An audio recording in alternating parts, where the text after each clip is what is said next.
সাম্প্ৰতিক অসমত খাদ্য সামগ্ৰীৰ আকাশলংঘী মূল্য বৃদ্ধি, অত্যধিক ঋণৰ বোজা, মাটিৰ খাজনা বৃদ্ধি, গাড়ী মটৰৰ অভাৱনীয় কৰ আদিৰ মাজত পথ ভুগাই থকা সাধাৰণ জনতাই যিহেতু ভুগি আছে।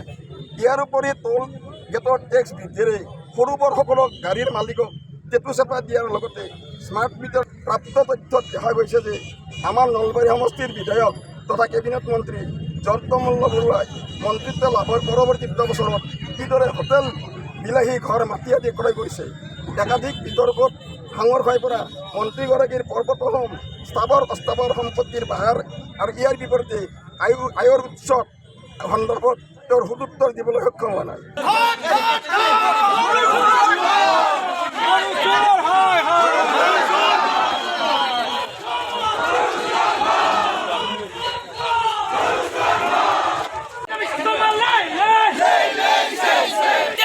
বিজেপি সরকার হাই হাই মুর্দাবাদ মুর্দাবাদ মুর্দাবাদ জয়ন্ত মল্ল বড় গরু চোর মুর্দাবাদ মুর্দাবাদ মুর্দাবাদ জয়ন্ত মুর্দাবাদ জিন্দাবাদ বিজেপি হাই হাই হাই হাই বিজেপি ওয়াক্তু করো করো করো বিডি করো বিজেপি সরকার হাই হাই হাই হাই হাই করো বিডি করো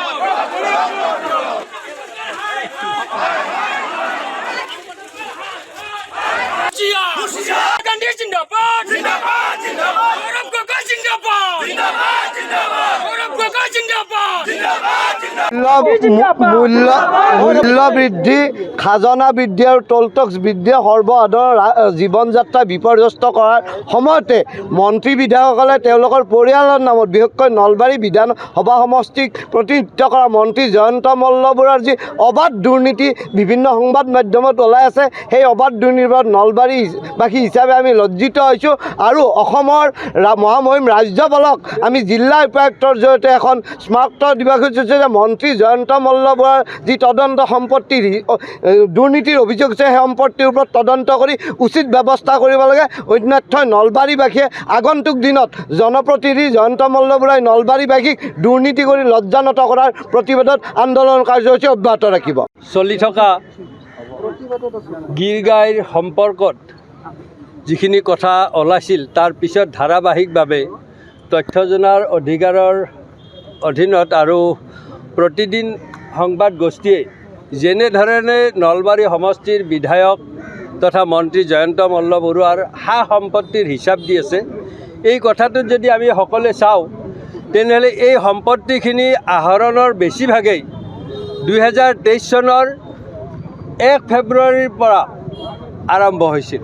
আৰু আমি যদি চাওঁ 2023 চনৰ 1 ফেব্ৰুৱাৰীৰ পৰা 31 মাৰ্চলৈ জল জীৱনৰ সকলো কামৰ আবণ্টন দিয়া হৈছিল। আৰু সেই আবণ্টন কালত এইটো অপেন ছিক্ৰেট যে মন্ত্ৰী মহোদয়ৰ কোষলৈ গৈছিল 3% 5% টকা, আৰু সেই টকাৰে সমগ্ৰ অসমত ঘৰ মাটি হোটেল আদি ক্ৰয় কৰাৰ আমি এটা মানুহৰ মুখে মুখে চলি থকা কথা শুনিছোঁ। গৰু চোৰ এফালে, আনফালে সা সম্পত্তিৰ পাহাৰ। এই নিমিলা অংকত আজি ৰাইজ ব্যতিব্যস্ত হৈ উঠিছে। ইতিমধ্যে আমাৰ জিলা সভাপতি মহোদয়ে কৈছে যে খাদ্য সামগ্ৰীৰ আকাশলংঘী যি মূল্য বৃদ্ধি, মাটিৰ খাজনা বৃদ্ধিৰে যে সাধাৰণ দুখীয়া কৃষকক টেটুচেপা দিছে, বা আমাৰ স্মাৰ্ট মিটাৰৰ জৰিয়তে আজি সৰ্বসাধাৰণক কেনেদৰে টেটুচেপা দিছে, এইবিলাক আপোনালোকে দেখিছে। তাৰ ভুক্তভোগী অকল আমি নহয়, আপোনালোকেও। গতিকে এই সকলো কথাৰ প্ৰতিবাদ কৰাৰ লগে লগে আমি আমাৰ নলবাৰীৰ বিধায়কগৰাকীয়ে কেনেদৰে এই সম্পত্তি আহৰণ কৰিছে তাৰ উৎস আমি কেনেদৰে পাম, সেইটোক আমি এটা উচিত তদন্ত বিচাৰি আমাৰ মহামহিম ৰাজ্যপাল মহোদয়লৈ উপায়ুক্তৰ জৰিয়তে আমি আজি স্মাৰকপত্ৰ দিম। আমাৰ এই কাৰ্যসূচীটোত আমাৰ ইতিমধ্যে আমাৰ জিলাৰ সভাপতি বক্তব্য ৰাখিছে। আমাৰ আজি টাউন ব্লকৰ সভাপতিৰ নেতৃত্বত এই অনুষ্ঠানটো হৈছে দীপক তালুকদাৰ তেখেত ডাঙৰীয়া আছে, আমাৰ APCC ছেক্ৰেটাৰী দিব্যজ্যোতি হালৈ ডাঙৰীয়া আছে, আমাৰ যুৱ কংগ্ৰেছৰ এগৰাকী নেতা সত্যেন দাস ডাঙৰীয়াৰ লগতে আমাৰ বিভিন্ন পৰ্যায়ৰ আমি কৰ্মীবিলাকে আজি একত্ৰিত হৈ এই প্ৰতিবাদ সাব্যস্ত কৰিছোঁ। আমি সকলোকে আহ্বান জনাইছোঁ যে আপোনালোকে মই আপোনালোকৰ জৰিয়তে সকলো অসমবাসীলৈ আহ্বান জনাইছোঁ যে দুৰ্নীতি ভ্ৰষ্টাচাৰৰ যি সীমাহীন পৰ্যায় পাইছে ইয়াৰ প্ৰতিবাদ কৰাৰ কাৰণে ওলাই আহক। কালি মই এগৰাকী দেখিছোঁ যে মুখ্যমন্ত্ৰীৰ সভাত মানুহ কিয় হয়, এগৰাকী মহিলাই তাৰ স্পষ্টীকৰণ দিছে আপোনালোকৰ জৰিয়তে। মহিলাগৰাকীয়ে কৈছে যে আমি অফিচলৈ যাওঁতে আমি আমাৰ কৰ্মক্ষেত্ৰলৈ যোৱাৰ পিছতে আমাৰ ওপৰৰ পৰা অৰ্ডাৰ আহে যে আপোনালোকে যিমান পাৰি সিমান সোনকালে আপোনালোকৰ ঘৰুৱা ড্ৰেছত সভালৈ আহক। মানে যদি যদি অংগনবাদী কেন্দ্ৰৰ কৰ্মী এজন আছে, তেওঁৰ ড্ৰেছ আছে, তেওঁক সেই ড্ৰেছত আহিব নিদিয়ে, তেওঁক চিভিল ড্ৰেছত আহিব দিয়ে, আহি মিটিং শেষ নোহোৱালৈ বহিব দিয়ে। গতিকে চৰকাৰী মানুহেৰে তেওঁৰ মিটিং চলোৱাৰ যি কৌশল এতিয়া সৰ্বসাধাৰণে বুজি পাইছে, বা তেওঁলোকে সদায় মিছা কথা কয়।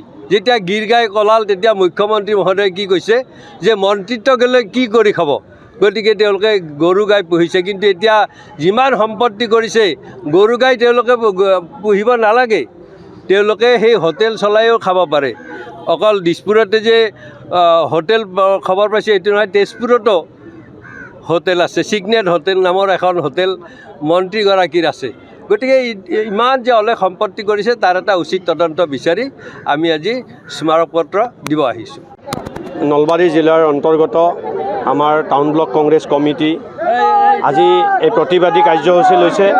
আমি জিলা পৰ্যায়ৰ পৰা মই প্ৰাক্তন বিধায়ক অশোক শৰ্মা আমি সকলো আজি এই প্ৰতিবাদত অংশগ্ৰহণ কৰিছোঁ। APCC ছেক্ৰেটাৰী দিব্যজ্যোতি হালৈ সকলো আছোঁ। আৰু আজি প্ৰতিবাদী কাৰ্যসূচীটোৰ মূল উদ্দেশ্য যে অত্যাধিক যি বয় বস্তুৰ মূল্য বৃদ্ধি, সেই বস্তুৰ মূল্য বৃদ্ধি কম কৰাৰ ক্ষেত্ৰত এই চৰকাৰখনে সদায় অনীহা প্ৰকাশ কৰি আহিছে আৰু কৰিবই। কাৰণ তেখেতসকলৰ মন্ত্ৰী বিধায়কসকলৰ সম্পত্তি অপাৰ হৈছে, তেখেতসকলৰ কৰাপশ্যন কোটি কোটি টকাৰ হাৰত। সকলোফালে তেখেতসকলক মাটি লাগে, তেখেতসকলক গীৰ গায়ো লাগে, তেখেতসকলক ফাৰ্মৰ নামত অহা লোনৰ টকাখিনিও লাগে, তেখেতসকলক গুৱাহাটীৰ আটাইতকৈ ডাঙৰ হোটেলকেইখনো লাগে, আৰু তেখেতসকলক চাহপাতৰ বাগানকেইখনো লাগে। আকৌ এতিয়া মই ভাবোঁ গাঁৱৰ আমাৰ যিকেইটা পুখুৰী আছে, পথাৰ আছে, সেইখিনিত এইবাৰ বিজেপি চৰকাৰৰ নেতা মন্ত্ৰীসকলে হাত দিব। গতিকে মূল্য বৃদ্ধি ৰোধ, অত্যাধিক খাজনাৰ ভাৰে দুখীয়া খেতিয়কসকলক হাৰ ভাঙি দিছে। খাজনা ইমান নকৰি কমাই দিব লাগে। টোল টেক্স যি হাৰত বৃদ্ধি হৈ আছে আৰু টোল গেট যেনেকৈ বৃদ্ধি কৰিবলৈ লৈছে তাৰ বিৰুদ্ধে আমাৰ এই প্ৰতিবাদ। যেতিয়াই অসমৰ মুখ্যমন্ত্ৰীয়ে দুৰ্নীতিৰ কথা ওলায়, আমি দেখিছোঁ অফিচ কাছাৰীত 2000 টকা কৰাপশ্যন হ'লেও তেওঁক হাতত বান্ধি লৈ CM ভিজিলেন্সৰ মানুহে এৰেষ্ট কৰে আৰু চাকৰিৰ পৰা বৰখাস্ত কৰে। সেই একেখন চৰকাৰে যেতিয়া কোটি কোটি টকাৰ কৰাপশ্যনৰ চাৰ্জেছ বিজেপি মন্ত্ৰী বিধায়ক নেতা পালি নেতাৰ বিৰুদ্ধে আহে, সেই একেজন মুখ্যমন্ত্ৰীয়ে নিশ্চুপ থাকে।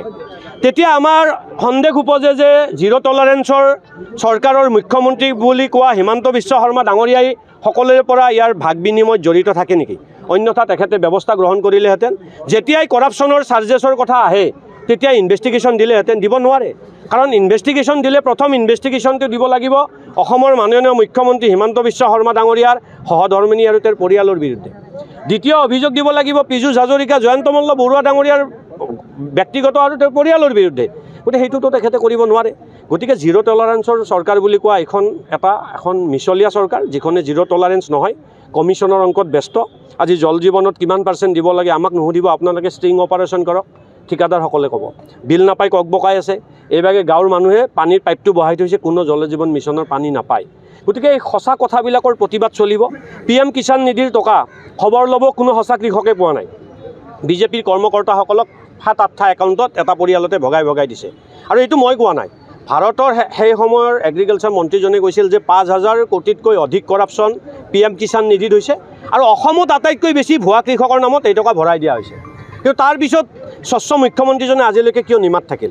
এই প্ৰশ্নবিলাক উত্থাপন কৰিবলৈ আজি town block Congress committee, Nalbari জিলা কংগ্ৰেছ কমিটি সকলোৱে আমি আজি প্ৰতিবাদটোত অংশগ্ৰহণ কৰিছোঁ। মোৰ লগত অশোক শৰ্মা ডাঙৰীয়া আছে, তেখেতৰ নিশ্চয় তেখেতৰ বক্তব্য ৰাখিম। যিকোনো খবৰৰ বাবে যোগাযোগ কৰক 7099017330 লগতে 7099017110 নম্বৰত।